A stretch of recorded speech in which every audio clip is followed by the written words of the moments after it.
Welcome, everyone. Thank you for joining this last part of our three webinar series on international data standards and data curation best practices.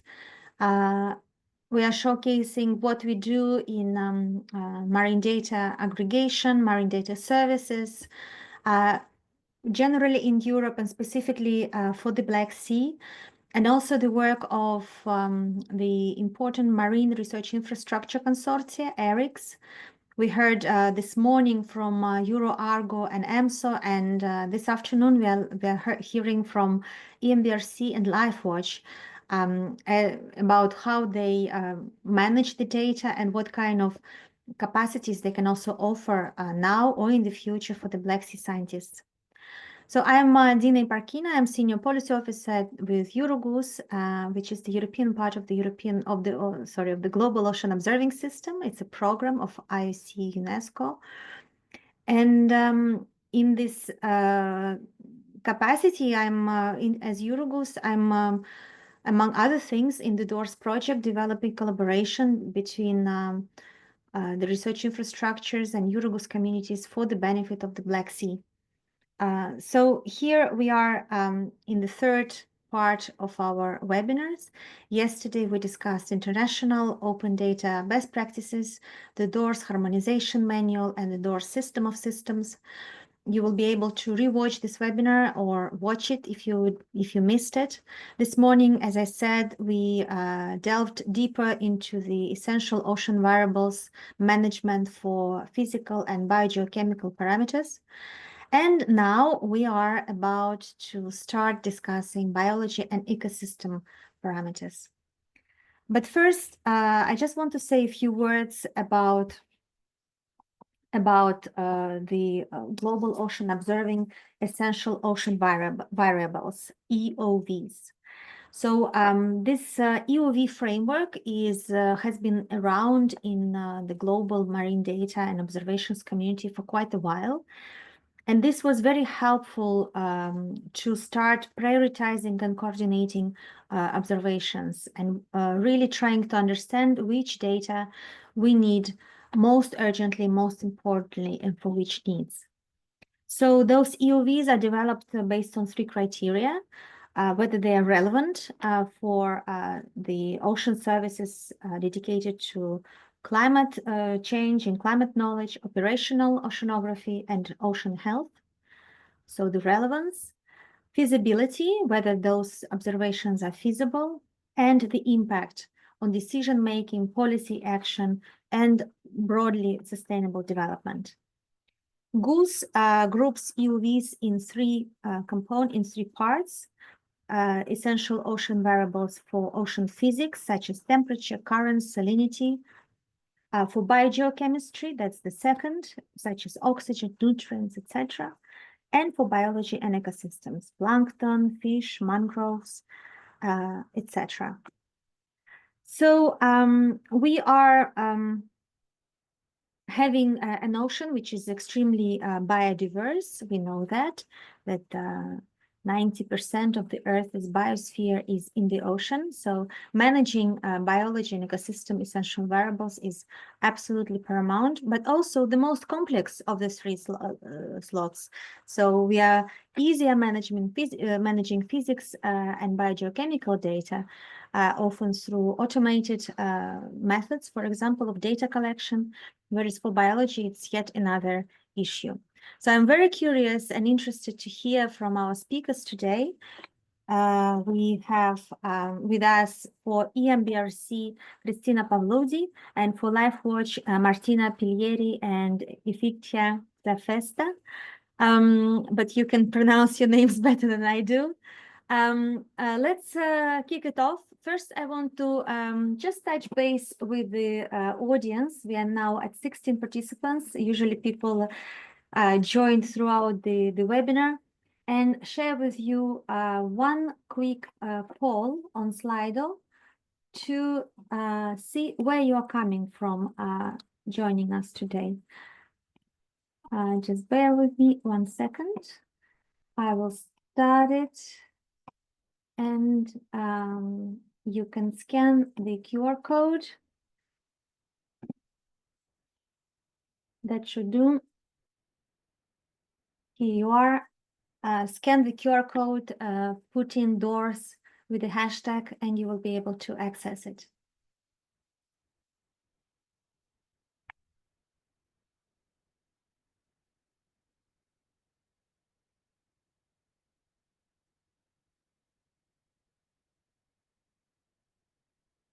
I myself, in the meantime, I can tell you that I'm coming from Brussels, Belgium. We have beautiful weather today. It's about 20 degrees and sun. Wonderful Friday afternoon. I hope it's also very nice where you are. Possibly can be different weather conditions. Let's see what else is happening. Only 4 people have responded. They are from Romania and Belgium. So somebody else is from Belgium. Hello. Obviously, always also must be happy about the weather. 7 people. I have 16 people or 17. So let's see if more people can respond. Italy, France, welcome. Greece, excellent. I definitely saw Georgia earlier, but maybe we need to wait a bit more. Okay. All right, excellent. Thank you very much. Let's stop this here.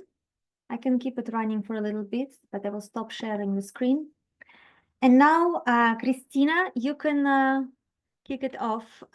We have quite a good amount of time, so you can present what you want. You don't need to rush, but let's see if we have any questions and we can have a discussion at the end if there are questions. Thank you. The floor is yours. Thank you, Dina. Hi, everyone. Let me share my screen first. Okay, I hope you can see it. Let me minimize you. I'm Christina. I'm Christina Pavloudi. I'm working for EMBRC. Sorry, something with my slides. You might be hearing disclaimer. You might be hearing my cat meowing because I'm working from home remotely, also from Belgium as Dina. So yeah, you might hear my cat or even see my cat. He tends to like meetings and come into meetings and disturb me. So I'm working for EMBRC, which is the European Marine Biological Resource Center. Yesterday, I briefly said a few words, so there was no time, so I have added a few slides on what EMBRC is in the beginning of my presentation. EMBRC is a research infrastructure. It was founded in 2013, and it got the ERIC status, the European Research Infrastructure Consortium status, in 2018. So, according to the European Commission, a research infrastructure is an organization enabling researchers to use facilities, resources, and services to conduct research and foster innovation for the benefit of society. And what is an ERIC is a legal framework created by the Commission to facilitate the establishment and operation of infrastructures. Infrastructures are the key pillars of knowledge in this notion of ERIC and their innovation hubs, responding to global challenges. So we have in total in Europe 25 ERICs so far. Hopefully that there will be more. The more the merrier. EMBRC at the moment has members from 9 European countries. There is a 10th member coming up soon, and comprises of more than 70 marine sites. You can see in the figure the distribution along the European coast. And the EMBRC aims to meet the UN sustainable goals such as the climate action one, the life below water, the zero hunger, and the others that you can see in the screen. So what are the visions and the vision and the missions of EMBRC? EMBRC aims to promote open science and support marine research globally. So one of the major aspects is that EMBRC promotes access to marine ecosystems and biodiversity and promotes access to research facilities. It doesn't restrict to academic and industrial users. It follows global standards and sustainable practices. EMBRC also aims to deepen scientific knowledge the exploration of marine biodiversity and ecosystem is a key component in what we do. It aims to enhance global marine observation, and I will talk a bit about it later, and to develop genomics tools, so tools based on DNA methods to explore marine biodiversity. Also, EMBRC supports a sustainable blue economy by fostering sustainable use of life in the ocean, interacting with European and international policymakers, and promoting, of course, interaction among academy and industry. So bridging the gap between private and public institutions. So EMBRC offers certain kinds of services. Briefly, you can of course see all the details in our website, but briefly just to mention, EMBRC offers services for ecosystem access, access to experimental facilities, biological resources, technology platforms, and also there is a e-service component and support of facilities in the institutes and the nodes of EMBRC. So you can, as I said, you can you can see more details about this on the website and request access and see what are the options if you want to use one of the services. So as we mentioned before, the marine biodiversity and the observation is a key component in what EMBRC does. A lot of the projects that we are involved in have the observation of biodiversity as a common aspect. Marine biodiversity is connected to all societal services. It provides services to humans that are quite important, such as oxygen, food, economy. It's a key component of the ocean system. I hope all of us can agree about this. We aim to protect and restore biodiversity. This is, of course, according to international policies such as the biodiversity strategy, the UN Decade of Ocean Science for Sustainable Development, the QMIN-Montreal Framework for Global Observation. And you can see that biodiversity observation is specifically mentioned in several of those policies, several of the legislation that we currently have to abide by. However, we have identified that the capacity for biological observation is not standardized. It's not as well standardized, let's say, as for the rest of the ocean scientific disciplines, such as the physical part or the chemical part. And often marine biodiversity data are collected in a fragmented manner and in a hypothesis-driven manner. There's no, of course, such, it's not wrong and there's nothing wrong with collecting data, biodiversity data under a hypothesis-driven framework, but when the aim is the monitoring aspect and when the aim is to have baseline conditions and monitor changes in those baseline conditions, hypothesis-driven research is not, let's say, the best way to go. And now you can hear my cat. So this is why EMBRC has founded IMOBON, which is the European Marinomics Biodiversity Observation Network.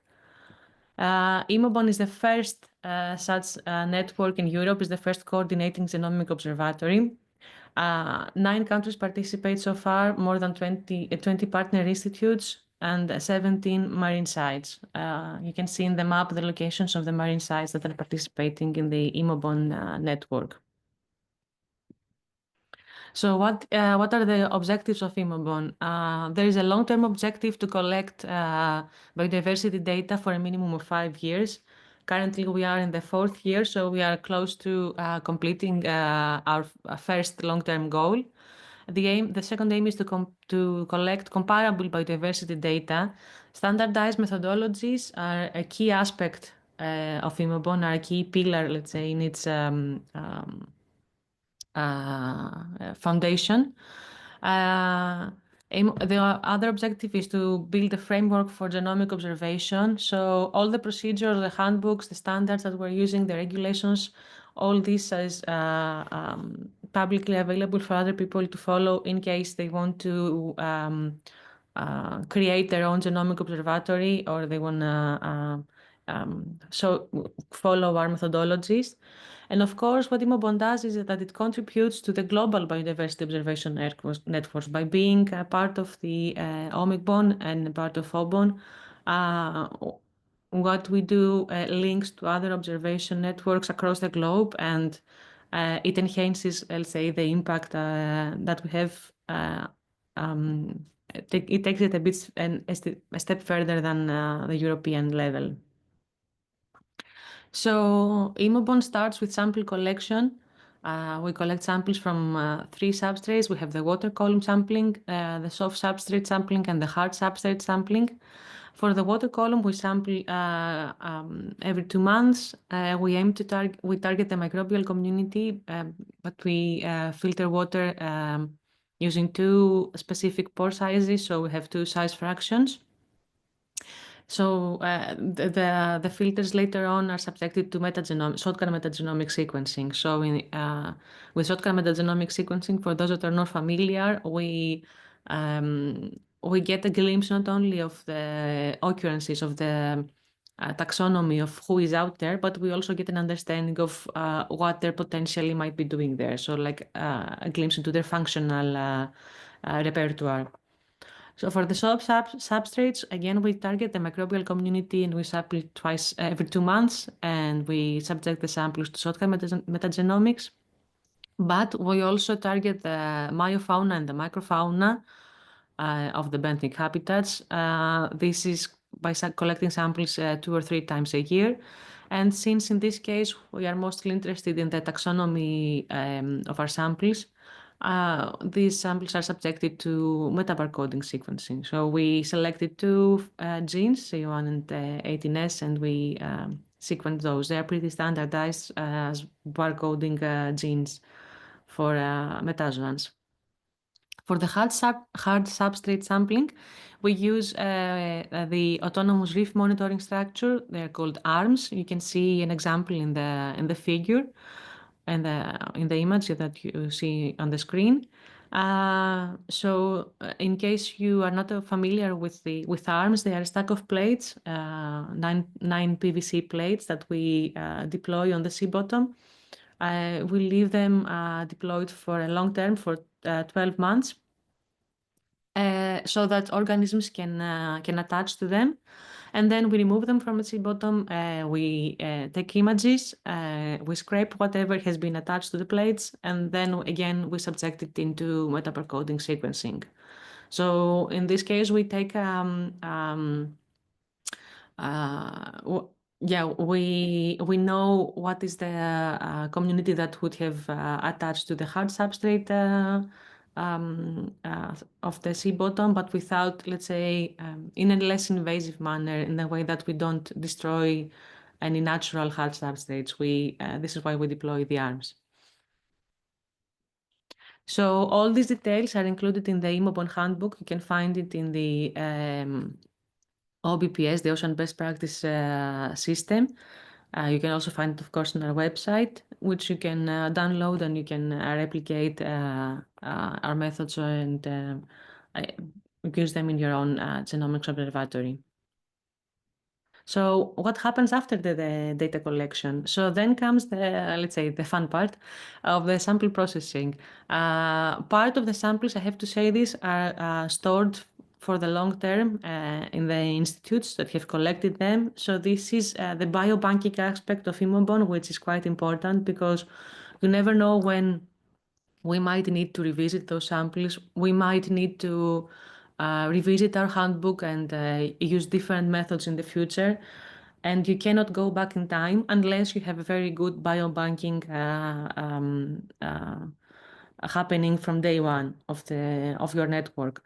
So this way we can always go back to the samples, we can resequence, we can extract DNA from scratch with different protocols. So we can do, we can test different things. The other part of samples that are not included in the biobanking are shipped into a centralized facility. In this case, we're collaborating with Genoscope, and we have chosen a centralized facility because this minimizes the biases of having different people dealing with different extracting DNA separately. and sequencing separately.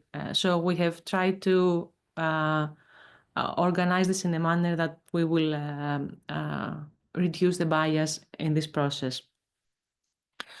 What happens next after the sequencing is that raw data are submitted to ENA, the European Nucleotide Archive, which is an Elixir core data resource.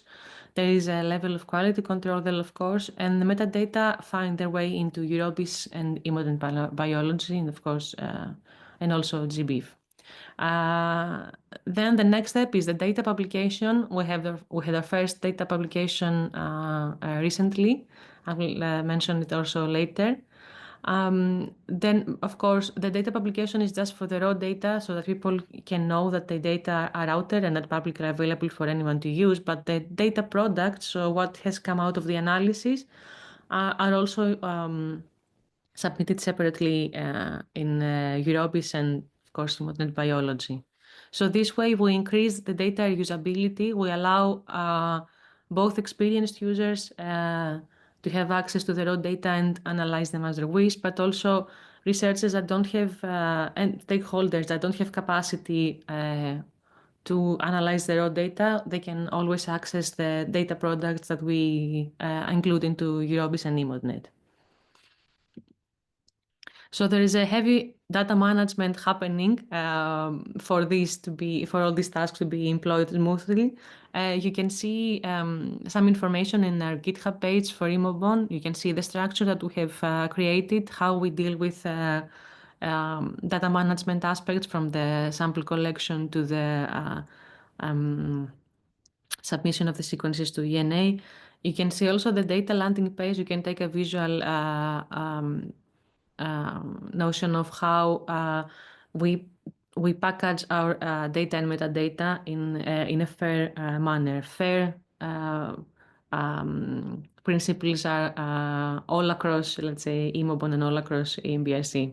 We strive for that. Then, of course, there is a related data management plan, again, in the OBPS repository. You can always visit it if you want. So we talked about genomics and genomics observation, and for those of you that haven't had the chance to see genomic data from scratch, so from what they kind of look like this, like you see on the screen. So there are a set of strings. I'm sorry. So it's something that doesn't make much sense, let's say, in the human eye. The information is hidden somewhere there. The actual nucleotide sequences are hidden somewhere there. But oh, I'm sorry for this. Just give me a moment. Let me mute myself.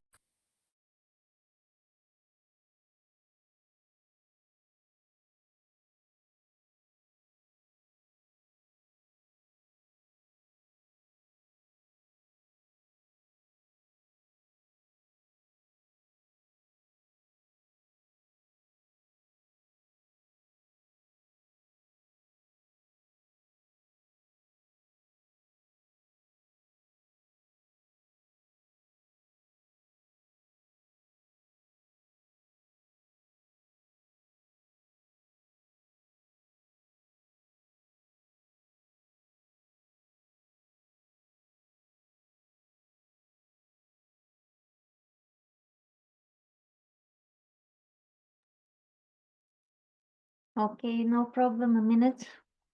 I hope the cat is okay. In the meantime, I'm putting in the chat the link to the Ocean Best Practices System, which is managed by IUC UNESCO. And I was just typing the message now, and you can explore it at your own pace. Okay, sorry for this. This is the perks of doing a home office. You never know what's gonna happen. I'm really sorry for the pause. So I was saying that for those of you that you haven't really come across genomics data and you don't really know what they are, oh, there's a moment in the chat. Okay. This is what they look like, and they don't really make much sense in the human eye. So the idea is how we get from this to the actual data that are meaningful in a stakeholder perspective and in the researcher's perspective, which are something like this, something that we have been accustomed to visualizing in the publications and research papers and in several data sets. So there's a lot of processing from the raw data to actually get those results. So as I mentioned before, we have the sample collection, then the DNA is extracted, then it is sequenced, and then there's the analysis that's taking part to have the final data products. So we're trying to make this as smooth as possible and as fast as possible. So this is why we created the pipeline that we called MetaGo Flow, which is a workflow for the analysis of Marine Genomic Observatory's shotgun metagenomics data. So this was a project that received funding from the EOS CLIVE project. And this is not only targeting, of course, for TIMOBON data, it's not only targeting to Genomic Observatory's data, but we created it having the notion in mind that we need to find a way to analyze massive amounts of data in a fast manner, in a standardized manner, and produce the outputs that everybody wants, which are the basic occurrence tables. So MetaGoFlow can be used, of course, for any kind of shotgun sequencing data. And what it does is that it assigns taxonomic identification to metagenomes.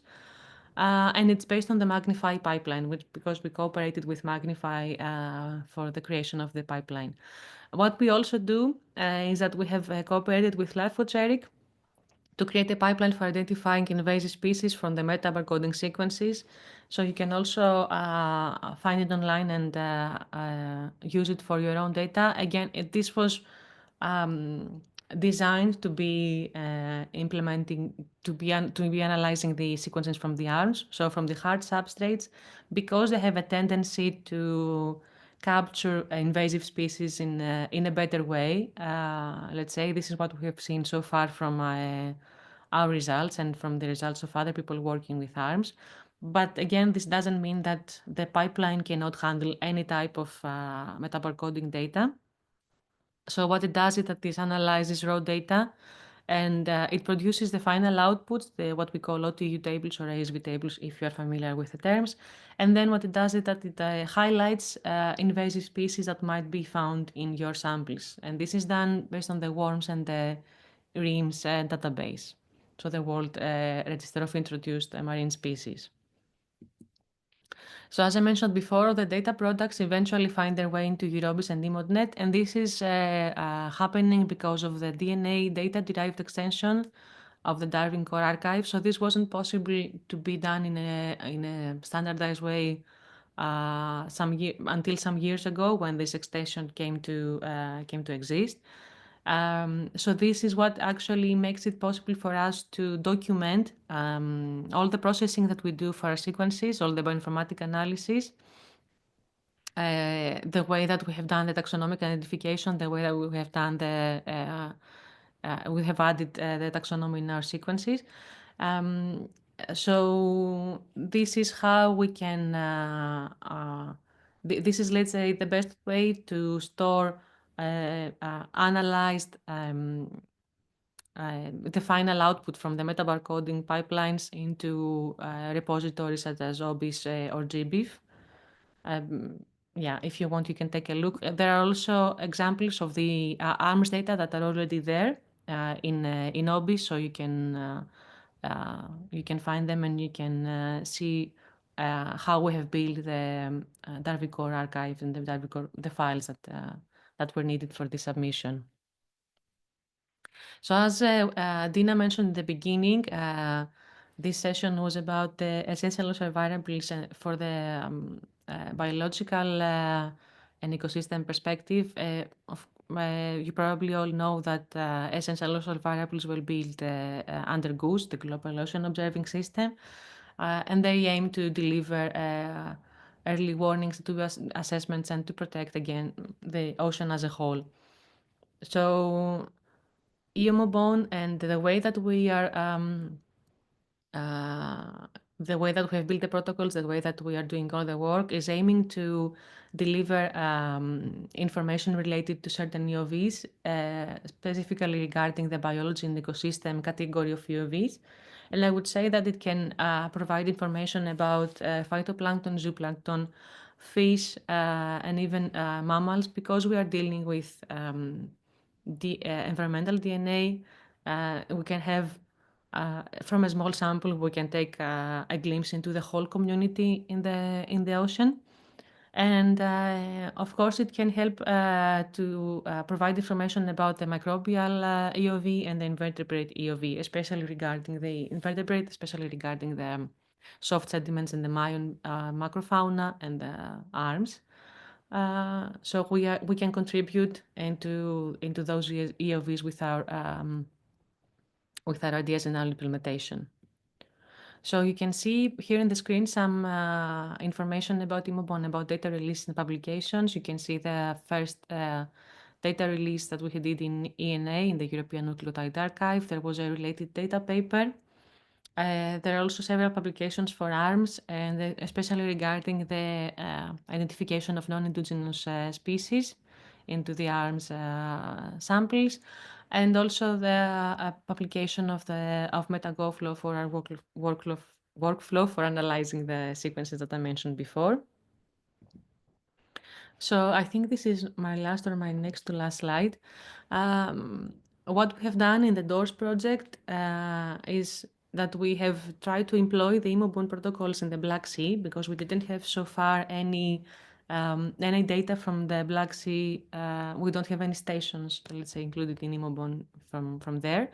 So there was a sampling campaign that took place in June last year. Samples were collected by colleagues Loranto Flynn and Mamuka Zivlava. I hope I pronounce it correctly. So there was a water sample collection, filtering on board, and then the samples were shipped to Genoscope for the sequencing. So I'm happy to say that sequencing has been completed. We have the raw sequencing data that will be available in ENA in a few weeks. And the metadata will be found in the DOORS system of systems, the SOS. You've heard about it yesterday. So that everyone can take a look. The whole process that we took was a replication of what we do so far in Imobon, was a replication in the Black Sea, and we really hope that this will be a first start and to what can be a future addition of genomic observation stations from the Black Sea into the network. So, of course, this is done by contribution from several people and several institutes. You can see them in the screen.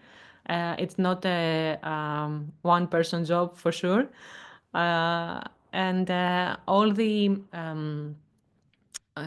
aspects of Imobon were decided upon a groups of experts. There is an operational committee from representatives from all the stations that are involved. So there is a lot of involvement from individual researchers that are experts in their fields in all the steps of the way. So I think this is my last slide. If you want, of course, you can be in touch. This is my email on the screen. There's also Imobon. The person, let's say, behind Imobon is Julia Santi, so my colleague. So you can also contact her if you have any questions. And yeah, I will stop sharing now and take any questions if you have any. And sorry for the short pause before. No problem. Thank you very much, Christina. Are there any questions? I am not seeing any. Okay. Okay, think about it. We will have time at the end. You can also write your question in the chat, and Christina can respond if it's possible. I would also like that. So don't be shy. It's an opportunity to engage and to share some perspectives with each other. Let's then move on to LifeWatch. We have Martina Puleri and Ifictia Safesta presenting for LifeWatch today. Please, the floor is yours. Yes, so we start sharing the screen. Tell me if you see the screen. you should be able to see it. Okay, so hello everyone. I am Martina Puglieri. I'm a researcher at the University of Salento, and I will be here presenting to you the LifeWatch Italy data management strategy. I wanted to give you some context about the research infrastructure. So LifeWatch ERIC is the European Research Infrastructure Consortium providing e-science research facilities to scientists which are investigating in biodiversity and ecosystem function. And it also provides services to the scientific community. LifeWatch ERIC is widespread in Europe, and there are three main common facilities we have here in Italy, in Lecce, where I'm based, the service center. And then we have in the Netherlands, the ICT infrastructure and the technical office. And then in the Netherlands, there are the virtual laboratories. But there are, of course, other members participating to the LifeWatch ERIC Federation. LifeWatch Italy, in particular, has been established as a joint research unit in 2010 with 9 funding members, and the LifeWatch ERIC GRU has been led by the CNR since then. It has now 35 members, including research institutes, universities, other associations, and private companies. As Italian node, LifeWatch Italy contributes to the LifeWatch ERIC Federation as a distributed center with several national services. Among those services, we manage the e-data portal. The data portal, the LifeWatch Italy data portal, provides a unique access point to fair and open ecological and biodiversity data, and this data come from the GRU members, but also from a European project in which each state member is involved. The platform has been built with the idea of sharing high quality data and metadata. For this reason, a review workflow has been implemented behind. And in this workflow, there are 3 main actors involved. We have the researcher who is uploading the data. Then we have a reviewer that is going to analyze and review the data and metadata published, and an admin. At the moment, the data shared in LifeWatch Italy data portal are mainly focused on traits. We have also occurrence data and experimental data, but with the several ongoing national and European projects, more data are going to be published on the data portal, especially with geospatial data and more environmental parameters. Of course, all the data published in data portal have to be have to be shared with open data formats. So, for example, if you're talking about dataset, they are going to be shared as CSV or TIFF or JSON and other formats, other open formats. As you can see, our problem was that ecological and biodiversity data are highly diverse.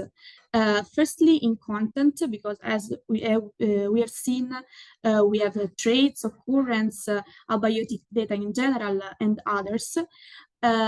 We have very different data structure, because there could be data structure as long table or wide table, and that also these data are very different in semantics because the same concept, so the same measurement, can be expressed with several different names, or the same name can be used also for variables measurement taken with different methodology. So here, for example, there is an example of zooplankton of Copepoda. This was about size, and the size was expressed as the length, or the body length, or the body size, or we could have also acronyms, but also the life stage, or also the units are very different from each other. So, which was our approach? Our approach was to use Darwin Core for temporal, spatial, and taxonomic information. And then we use for the specific measurements some other semantic artifacts coming from published in EcoPortal. Of course, as you can see here, we don't use the entire Darwin Core because of the heterogeneity of our data, and also because most of them do not really fit inside the Darwin Core data schema. So we don't use the event occurrence taxon structure as, for example, GBIF does. We could also use the measurement of facts extension, but for us it was not a good option because our datasets are actually measurements taken at the individual and organism level, and within this organism we take several other measurements. So the results would be a very long and unmanageable datasets. So this is an example, of course, of the difficulties that we have with the datasets. Here, for example, these are some of the datasets that are coming from our the GRU partners. So here, for example, the abundance was expressed as % abundance, and then we have the name of the organism under the column division, and there is also here the methodology, the sampling protocol, and then the taxon name was also written as a code itself. So they are very diverse, and then we had to find a common approach.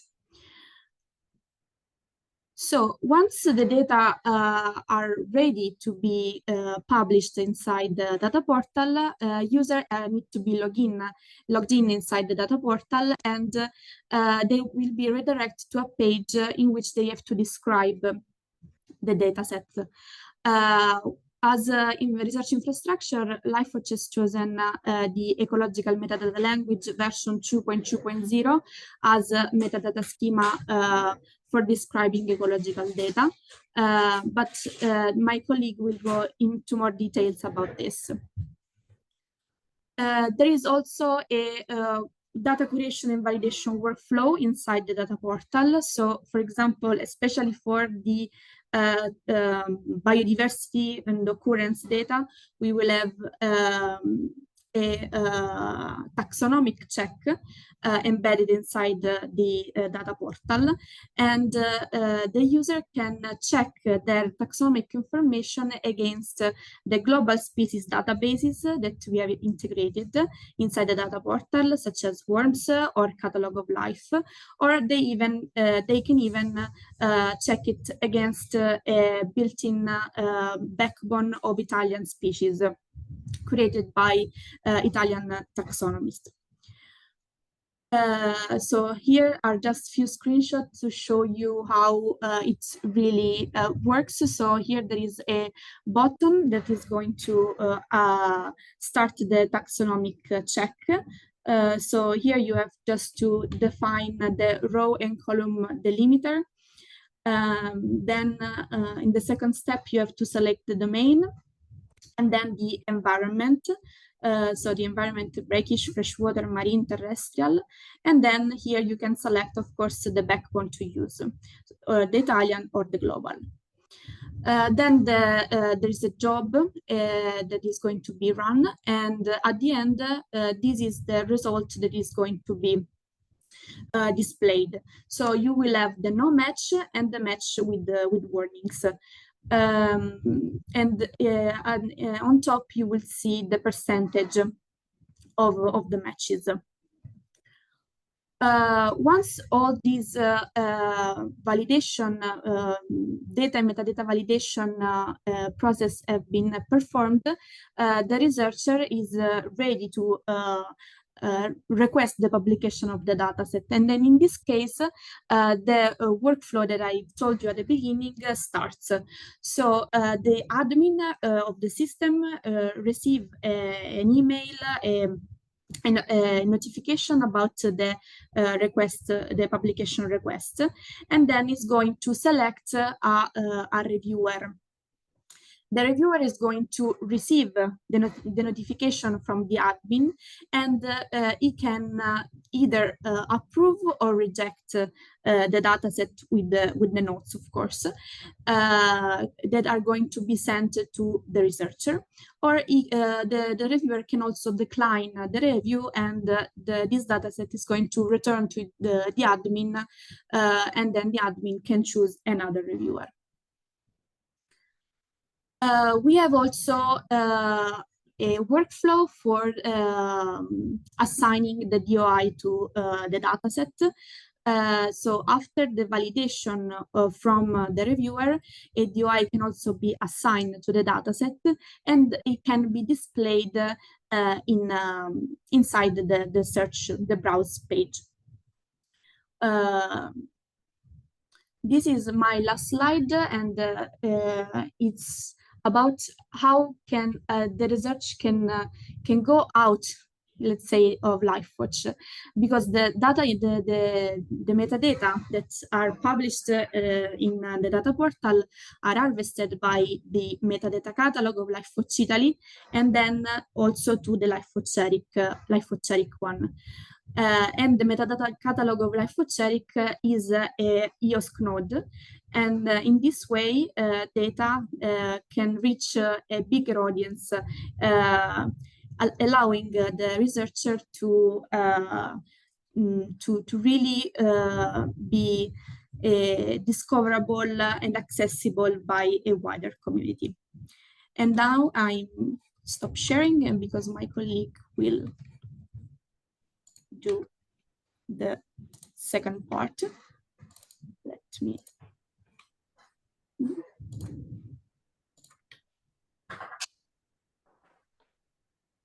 Okay, so now you see my slides. Okay, great. So hi, and let's move on to the metadata. Let's start from the basics. So what is metadata? Metadata are the so-called data about data. So they are a descriptor of your data. They are the who, the what, the when, the where, the why, and the how of your dataset. So here is an example of questions that your metadata need to answer related to your dataset. Let's see some of them together. So your metadata need to answer who collected the data, what data were collected, when were the data collected, where they were collected, why, and how. Did you use some equipment? Did you use some software? And why metadata is important? Because metadata is simply the key to making your data useful. So they enable data discovery and access. They support data interpretation and reuse, because they help others, but also yourself in the very far future, when you will have already forgotten about this dataset, to understand it and trust the dataset again. They ensure transparency and reproducibility, which is very important in scientific research and long-term monitoring. And they facilitate data sharing and integration, which means that they make it possible to combine datasets across disciplines, region, and time. So I'm very sure that we all work with data, and I'm very sure that you have in your computer a sea of data sets, because I also do, I also have. And what happens is that when you don't have metadata for your data set, at some point this data will lose its value. And so what I want to say is that metadata are important not only for the other data users, but also for ourselves, because metadata will give you the information related to the dataset that you need to understand the dataset. So if you don't have this, and even if you have really very carefully corrected your data, if no one knows what this dataset represents, how it was collected, what this value inside this dataset mean, then the dataset basically becomes useless. So what is the value of the metadata to the data users? They simply help users to search, to find, to evaluate, to access, to understand, and to interpret this dataset. Because the metadata will give you information related to the values that are inside the dataset, the columns, the units, and many more things that are rarely obvious when you just see a spreadsheet alone. And there are different metadata standards that you can use. And why we propose using metadata standards is because they ensure consistency, they enable interoperability, they support machine readability, they improve the data discovery, they facilitate reuse, and of course, they can save your time.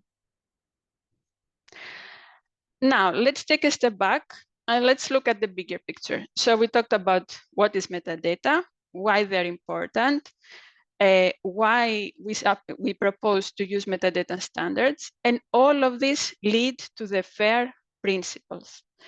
FAIR principles are a set of principles that they were published in 2016.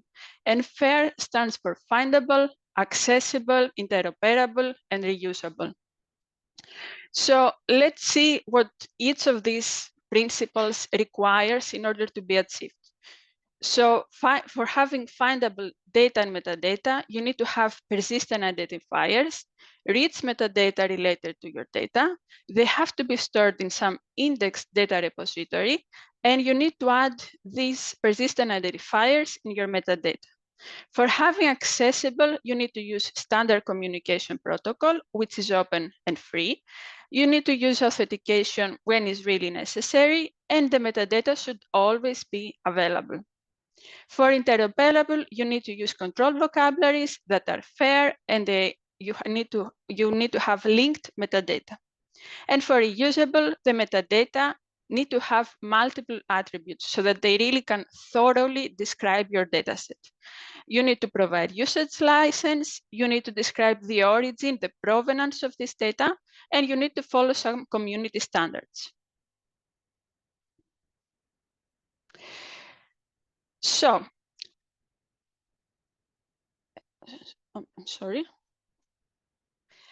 So in LifeWatch, we have really embraced these FAIR principles, and they are at the core of how we have built the LifeWatch ERIC metadata catalog. I know that at this point, you may already be overwhelmed. You may find that I'm telling you to do some additional work apart from the data collection, which is already a lot of work, and I know that. But after many years of experience in LifeWatch, we have really managed to make a platform that is really well organized, very well structured, streamlined. So every field that you need to complete is really well described so that it can guide you to the end by itself and complete your metadata. So inside the LifeWatch ERIC metadata catalog, we have different kinds of resources. We have datasets, research sites, workflows, virtual research environments, services, and training. But today we're going to focus on the datasets. So LifeWatch ERIC metadata catalog is a platform for harvesting, storing, and publishing metadata about datasets that are related to biodiversity and ecosystem research. It is based on a customized GeoNetwork platform, and it uses, as also Martina said, the EML 2.2 as metadata standard. And what is this EML2 that I just mentioned? EML stands for Ecological Metadata Language. is an XML-based metadata standard that is developed for ecology and environmental science. And every section, because it has 4 main sections, the default, the project, the methods, and the data table, which we're going to explore very soon. And every section, I'm just telling you as an example, has a set of other attributes that you need to complete. For example, the title, the publication date, the temporal coverage, the taxonomic coverage, everything that is really needed to thoroughly describe your data. The EML is really well suited for ecological datasets because it gives you the opportunity to add information related to the methodology that you have used. So it can either be a sampling protocol, it can be a data collection protocol, it can be equipment, or any software that you may use. So when you enter in the LifeOCERC metadata catalog and you want to add metadata related to dataset, this is the information that you need to complete. So some basic information, which is an abstract and some title, the contact information, the license, the geographic, the temporal, and the taxonomic coverage of your dataset, some project information in case your dataset was related to some project, the methodology that I just described, and the data table. And what is this data table? This data table is basically a comprehensive description of your dataset. So what each column says and the definition, so that it gives you the metadata of the data table gives you the possibility for the dataset to speak for itself. So when you enter and you start completing your metadata, this is exactly what you see. You have some metadata fields, you have some recommended values, and you also have the possibility in some fields to use controlled vocabularies. And here is how in the XML format looks, and I have added the keyword set and the attributes of the data table. So one of the big advantages of the EML is that it gives you the possibility to use either controlled vocabularies or semantic annotations. This means that you can link terms like the phylum that I have here under as an example into standard ontologies so that other systems, but also other researchers, other users can understand exactly what you mean. So this, of course, improves data harmonization, data standardization, and data reuse. Then, after you complete this part, the catalog will run a fairness assessment to your metadata record. This means that it will run some checks to see how much you have completed the FAIR principles. It will give you some pass checks, some warnings, and some fail checks. And this gives you the possibility to improve your metadata in order to reach complete fairness. We have fairness assessment at 3 levels. One is the individual metadata record, so the one that we're talking about, the one you see. And then you see you have 2 more possibilities. They are in blue, and if you're inside the platform, you can just simply click on them, which is the fairness assessment by resource, which in our case would be all the datasets of the catalog, or the fairness assessment of the whole catalog. Once you are ready and you have completed everything, you can request to publish this metadata record, and you can also ask for a DOI. Of course, once it is published, you can simply enter in the LifeOCERC metadata catalog and either use keywords or the filters to find the metadata that you're interested in, or even the map. So in your case, you could find in the map the Black Sea, and find the metadata that are related to this geographic location that you're interested in. At this point, I would like to thank all the team that is involved in the development and in the management of the platform. And of course, I would like to thank all of you on behalf of Martina and myself.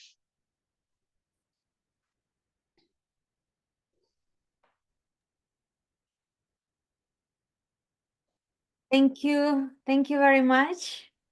This was great. If there are any questions, please don't hesitate to ask them.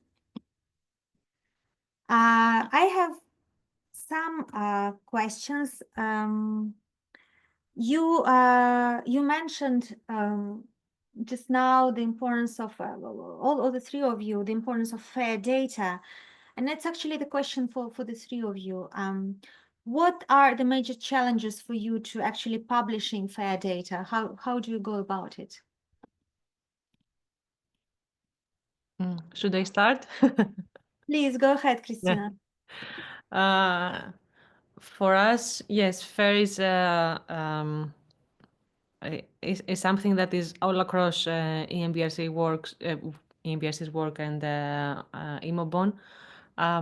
What we do is that we take a lot of time to involve and implement our data management. We have built a data provenance model to be able to capture, let's say, all the provenance. So what has happened to each kind of sample, where and how, and all those things that also Ftihia mentioned, and Martina.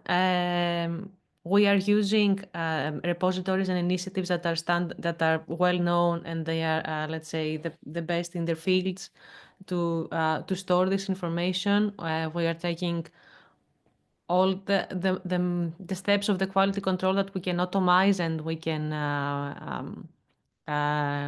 let's say remove the human error. We try to do that because there are many steps in the way that are human prone and error prone, and we try to move away from that.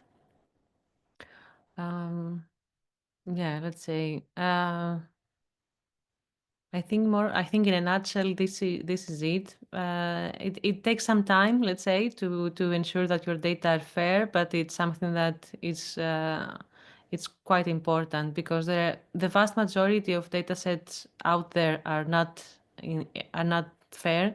They can be findable, but they are sometimes not reusable, and this is let's say one of the big issues because we try to minimize the efforts and we try to implement our science in a larger scheme, make our data available to as many people as possible. So yeah, especially the reusability is quite important. But I will stop talking now and I will give the floor to LifeWatch. Thank you. Yeah. Please, Martina. I would say that for us, there are two main aspects, two main issues. The first one is to actually convince in a certain way that researcher and the scientific community have to share their data.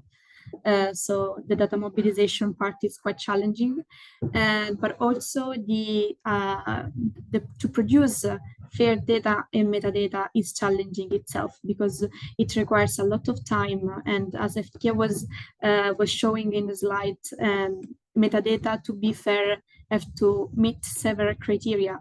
So you need to thoroughly describe your data with the methodology, with the protocol, with the sampling, with the instruments, with the equipment, but also the people involved in the sampling or in the experiment, for example. So it takes a lot of time, for sure, to really make data fair.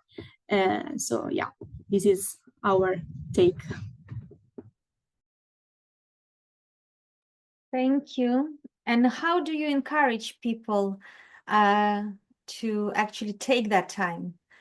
What do you deploy some communication strategies, engagement strategies? You promote fair data. What are the means you are using? And For then sure, I have yeah. questions from Mamuka and Elisa, which I have spotted, and this will be next. For sure, we promote. We try to promote as much as possible fair and open data, taking the chance in conferences, workshop to present our infrastructure, but also to have a dedicated personnel who is going to actually support the scientists and researcher in this job, because it's not everybody's job. Okay, and Christina, what's your take on promotion on fair and metadata, high quality metadata for your data? Yeah, just to mention that I may have said it also before. One of the things that we do to make sure that not only we use fair data, but more people actually know what fair data is and they employ it in their own research is a fair data workshop. So it happened last year. It happened also this year a few days ago. So it will happen again if people wanna have it in mind and be taught, let's say, from the scratch what we mean by fair data and how we can achieve that. So regarding let's say communication efforts and how to distribute this information, apart from the course and this kind of material, we are also involved in projects such as DTO Bioflow. And through this project, we are aiming to target individual researchers to mobilize what we call sleeping data. So data that are somewhere in someone's computer, and they probably are quite valuable, but they haven't found their way into standardized repositories. They haven't found their way into being formatted in a fair way. So we are trying to contact those people. We have created some promotional material regarding this issue, trying to showcase that it's not that hard as it looks. It just takes a bit more effort, and there's a learning curve, but after you have, let's say, worked for 1 or 2 datasets, it's much better along the way. So I will post some links in the chat regarding that too. Thank you. And you can also post links to your calls if they are on Fair Data. If those are recorded, this could be a very helpful resource for people to watch at their own pace. I know that EMODNet also has ingestion facility, data ingestion facility, which kind of does what you were describing, allowing people more easily submit their data. And also spotting who those people can be and making these contacts. Thank you. I have a question from Elisa. Please go ahead.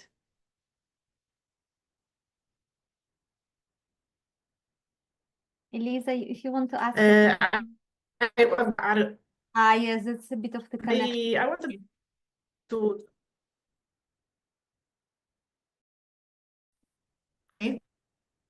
Yeah, I think Maybe. you have a low bandwidth. That's how it appears on my screen. Try to turn off the video, or you can type in it, Yes, shortly, but I will. and I will read it.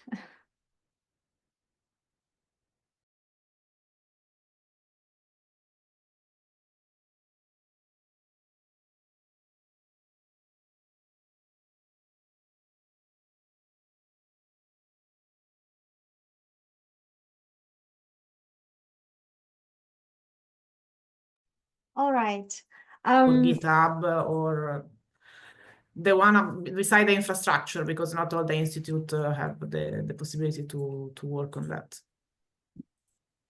Okay, now you have to repeat yourself because we only got the last bit. Sorry.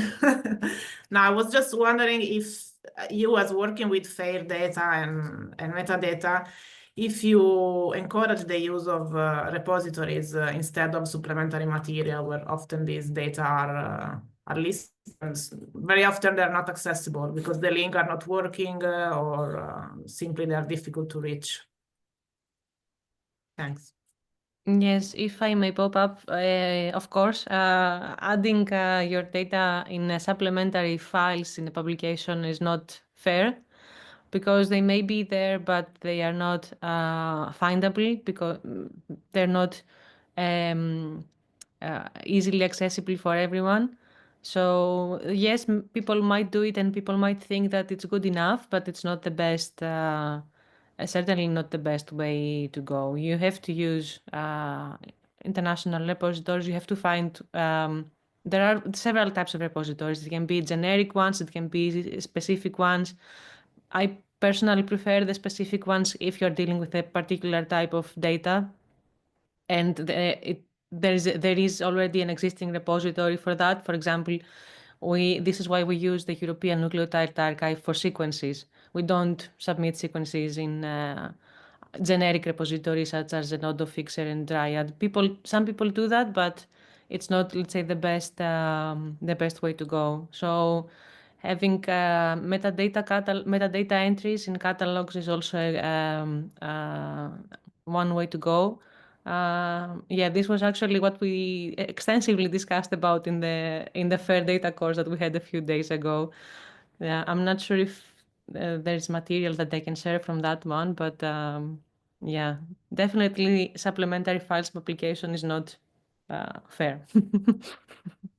And I see Martina nodding too. How to make it fair, it's an ongoing challenge, but I think talking about ways we all trying to address it is extremely important. We are recording this webinar, and we're gonna also make available your slides. So I think this will be hopefully used, and this is also part of promotion. Maybe this is not the most targeted promotion for a vast amount of people, but scientists can be able to listen to what you said and try to resolve it, and reach out to you also with future questions. Okay, this is great. Are there any other questions from the floor? I don't see any hands, but this is the time. And in the meantime, I will prepare another short Slido interaction for you. So, you know, the DOORS project has done a lot of work. We presented some of it in terms of data harmonization, for example, and the system of systems. But we are closing soon our efforts. The 4 years are going to finish at the end of May. So I want to ask you, what do you think could be the next things, next priorities to really take care of in the future efforts? We will continue collaborating as the DOORS community even after the project through other frameworks. There will be other projects, etc. Where do we have to focus our future efforts according to you? So this is the poll. This is the question. You can pick top 3 priorities, and let's see what you're all thinking. Let me know if you have difficulty joining the Slido. Generally, it works quite well. Okay, the responses are coming in very well. Don't be shy. We have 22 people. Let's see if we can have 22 opinions on this.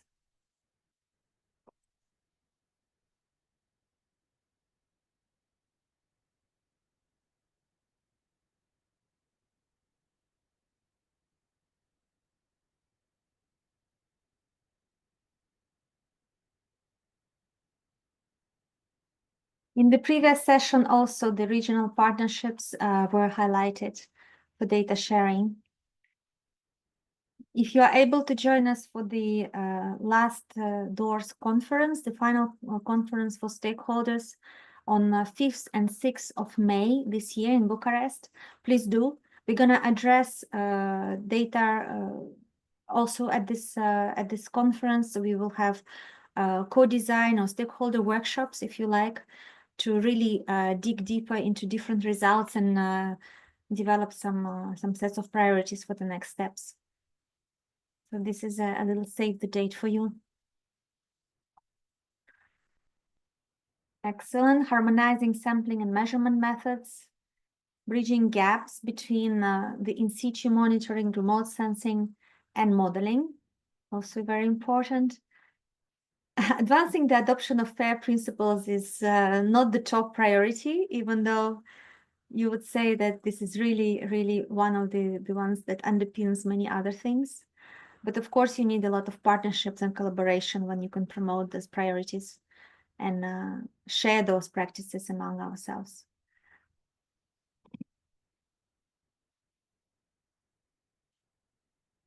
All right, I see nobody else is typing. If you feel like answering, I will keep it running for a couple more minutes, and we will have this as part of our report from this event.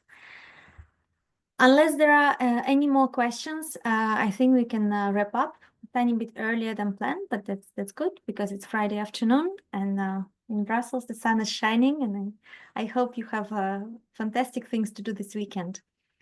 So thank you very much to the speakers, to all the participants. I was a bit worried in the beginning. We didn't have so many people, but actually we were up to 27. Some people have left already, but it's a good group of people and interested as well. Thank you for sharing additional resources.